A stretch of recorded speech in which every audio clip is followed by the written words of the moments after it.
All right, I am here with David Bayliss. Hey, David. Good morning from down under. Down, another meme. So, is Panama? I don't really think Panama is considered the down under. Well, it's considered, we'll call it south. South, yeah, exactly. So, David, you were actually born in the U.S., but you live in Panama, and you're a real estate broker in Panama and you have your own brokerage, so Panama Pacific Realty. And we're going to talk today about like the differences between doing business as a U.S. real estate agent and doing business as a Panamanian, right? Panamanian agent. That would be me, no matter what I look like. Awesome. How long have you been in Panama? 10 years. When did you start your brokerage there? When did you start selling real estate there? 9 years and 9 months. Oh, really? Yes. And you were an agent in Texas, right? Where you were from? Yeah. Okay. And so here, I didn't even think I would do real estate here. So and look at you now. There it was. And so here I am. Awesome. So, okay, let's see which one it's better to be a real estate agent in, because actually as a EXP agent, we can do business in Panama as well because we have an office there.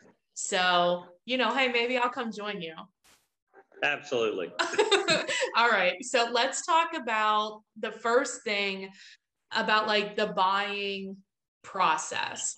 So sure. what is it like to help your clients buy a property in Panama? Well, the process is the same. There's 2 or 3 different motivations. Okay. One is a client that wants to buy their vacation place. Okay. Another is someone wanting to move here. And the third person is the person trying to get permanent residency in a country one way or the other. All 3 end up, it's the same process, but in our particular case, someone comes here from the United States or Canada. You have to come here from a nation that is what's called friendly. That's okay. So most of them are, but there's some nations that aren't friendly. So you can't come here from Iran and buy property because that's an unfriendly nation. So you would then basically select a property that's $200,000 or greater, and that property will give you a permanent residency when you make that purchase. How long does it take? It's like right away? It's not right away, but you get temporary stuff right away. So in Panama, just, you have to be full disclosure. We are slow at everything. I mean, you're Latin. You guys are, that's like all Latin countries are like on Latin time. If I'm going to get here and say this is fast and it's tomorrow, then you would know I'm full of something else. So, but with that being said, you would get a temporary this and that and the other, but you would ultimately have, after a few months, a nice apartment, more than likely, on the ocean, which is amazing that you can be on the ocean for $200,000. For 200, yeah. Yes. And this is. You guys don't, I mean, this is 200,000 USD. No conversion. We're the US dollar, you're the US dollar. And that's one of the interesting pluses that I'll get to perhaps on some other meeting with you, because the US buck, no matter how much we want to complain about anything like that, it's the real deal. And so you don't have a fluctuating currency of this other cute country that you think, oh, I love Colombia. And then their currency devalues by half. And you're sitting there going, what happened to me? Right. So yes, you can buy 200,000 and be on the ocean, not like on the ocean looking at a refrigerator, or an air conditioning unit, but on the ocean looking at the ocean. Nice. And then you would become a permanent resident, and you have to visit the country for a few days every couple of years. So you don't even have to live here to maintain your permanent residency. So that, I think, is like, if somebody's looking for something like that, that's a lot better than some of the other permanent residency programs that I've seen. Like it's a much shorter time frame and it's a much less investment. And then if you don't want to buy and you just want to come here and rent something, you can stay 90 days using your American driver's license, but you can actually stay 180 days in one contiguous stay. Oh. So they had a special rule for Canada and the US. That rule does not apply for other countries because they want us here. So it's an unusual thing. That's why I mentioned to you earlier at a different conversation that a lot of our properties have zero property tax for 5 or 10 years, depending on the property. Which is awesome. That's to entice you Yeah. to buy. It's Right. the simplest. It's the simplest. It's very enticing, David. Yeah. And so, and it's not deferred property tax, it's a zero. And so those are some of the things that Panama does to get people to have money. Now, we have refugees coming from Syria through our jungle. We put them on an airplane or a bus and send them to Mexico right away. Okay. They don't even get to stop here except for water and food. So Panama is pretty selective and pretty strong about they don't want some people here. And you just can't wake up and come here from China and live here. So it's maybe it's not fair, but it sure produces a good environment.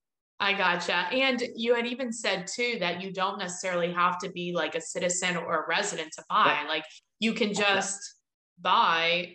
You can wake up tomorrow and have a midlife crisis, come down here and buy the next day, and you don't have to have a visa to come here because you're from the United States. You just have to have an American passport. Now, Got it. Surprisingly, over half the United States of America doesn't have an American passport. So you would think more people did, but they just don't.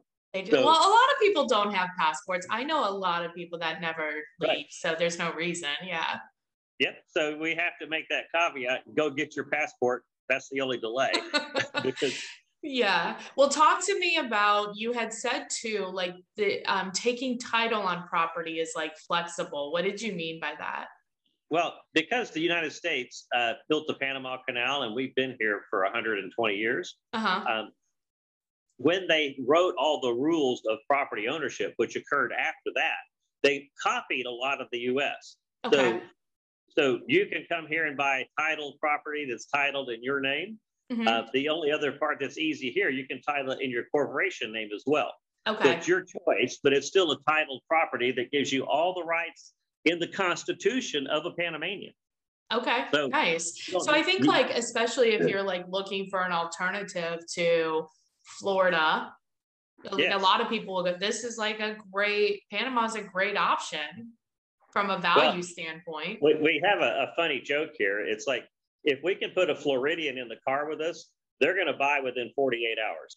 Because they've already done it once, and then they realize it's cold in the wintertime, the property taxes are expensive, now they have to have hurricane insurance, and we don't have hurricanes, so we don't have hurricane insurance. Yeah, so, boom.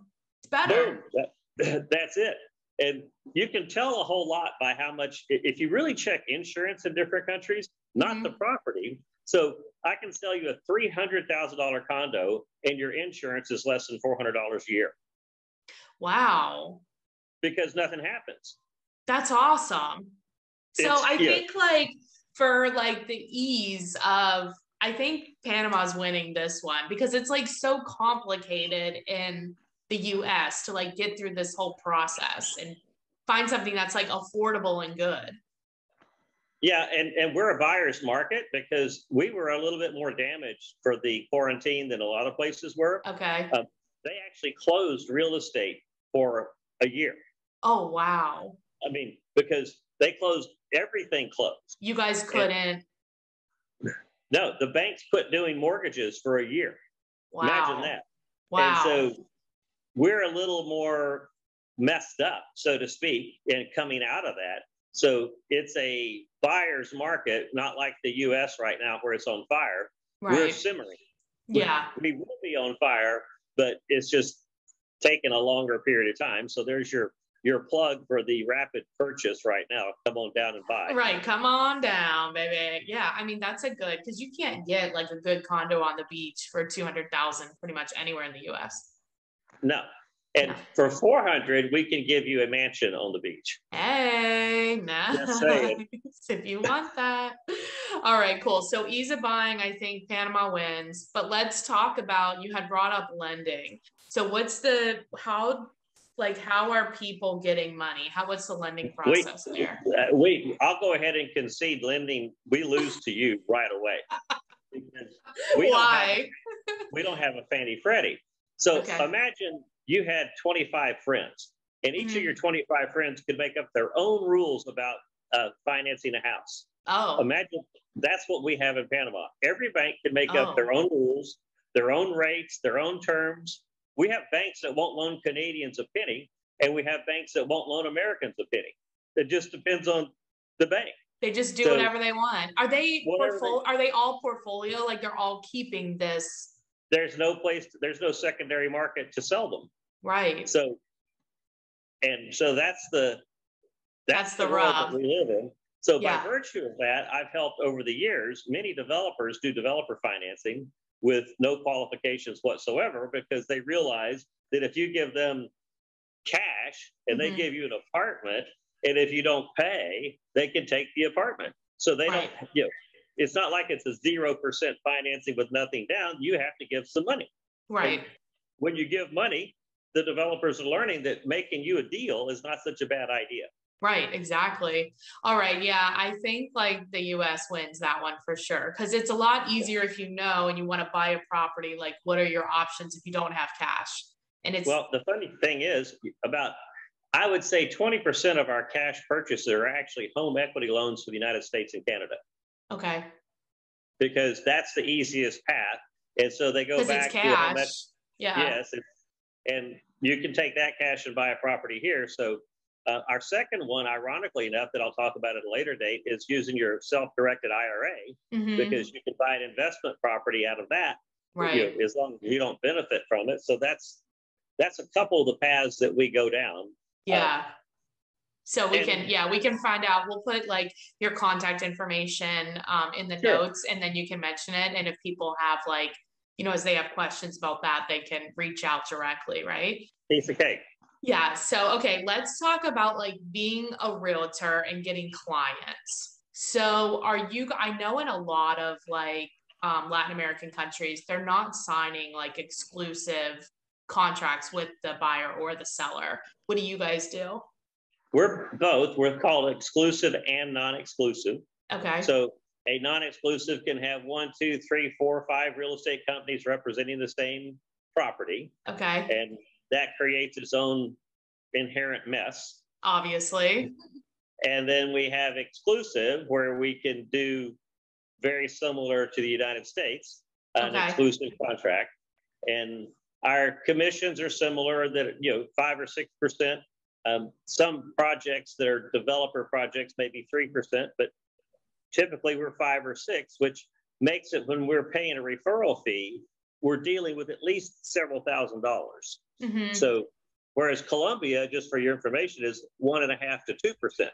Wow. So nobody cares about Colombia. Nice. So you can are you doing like contracts with the buyers also? Sometimes, especially if they want like a larger tract of land where it's going to take 2 or 3 properties to put it together, then we'll do a contract with the buyer. If they're just coming to look at an apartment and they're nice, then we'll just do a normal deal. Oh my God. Yeah, this one is kind of weird, because I feel like, okay, Panama won one, the US won one. This is sort of the tiebreaker, but I don't know. I mean, I think like having the flexibility to do whatever your business calls for would be nice, right? Because you are the business owner. But I really like having the exclusive. What do you think? Well, the smart person here is going to operate their own business and get exclusives. Right. So me personally, I don't do a deal unless it is exclusive. Right. Because I've got better things to do with my time. But we have agents that make that choice. Right. That for, here there's so many people that are related to so many people. Yeah. So it runs pretty much, if it's an American or Canadian seller, we're going to do an exclusive. If it's a Panamanian seller, they got 6 cousins and 5 uncles in the real estate business, so they just can't. But the good news is half of them don't work anyway. They just have a badge. So we just, that's do you guys, do you have an MLS?